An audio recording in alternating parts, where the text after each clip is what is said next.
Feel free to bring the community inside the classroom.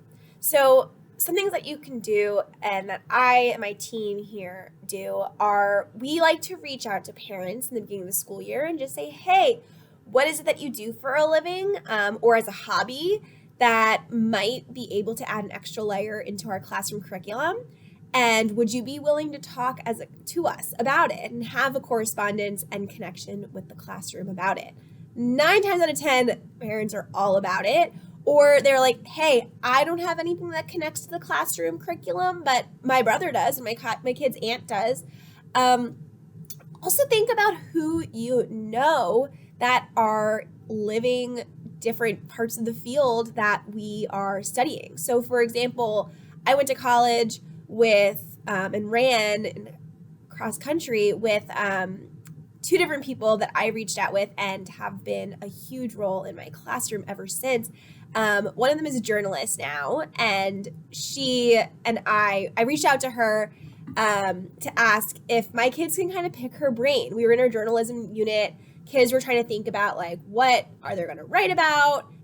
And I asked my friend if they could write questions to her. And then we sent them over. She sent a video back answering the questions. And then they were able to take that feedback and have that communication and connection back and forth with somebody actually in the journalism field. They were then able to share their news articles with her, and she was able to talk to her editor, and he sent it was pretty cool. He then sent a video to my students and to the other 5th grade students here saying things that he looks at when he's reading his writer's articles and as an editor's point of view, and they were able to take that feedback then and go and use it in their own writing. And then obviously my friend and her editor were super excited because otherwise they wouldn't have sent all these videos and read and listened to every single person. But 9 times out of 10, people are excited to do something that's a little bit different in their day, and connecting with children, even if it's not face-to-face, has really I've seen everybody that I've reached out to respond. Whether it's just, hey, I know a teacher here, her aunt used to write for the Sacramento Bee.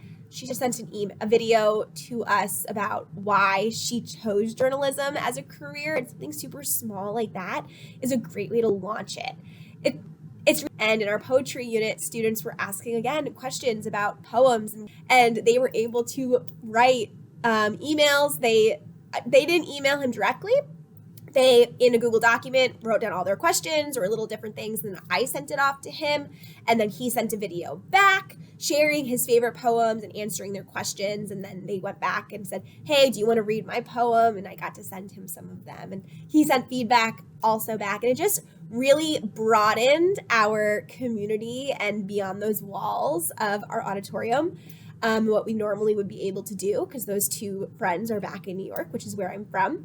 And just thinking about who in your world, who are in the students' world, can add that little extra communication piece and connection to why we are learning what we are learning, elevates it a little bit more. And it's something that we wouldn't be able to do without blended learning.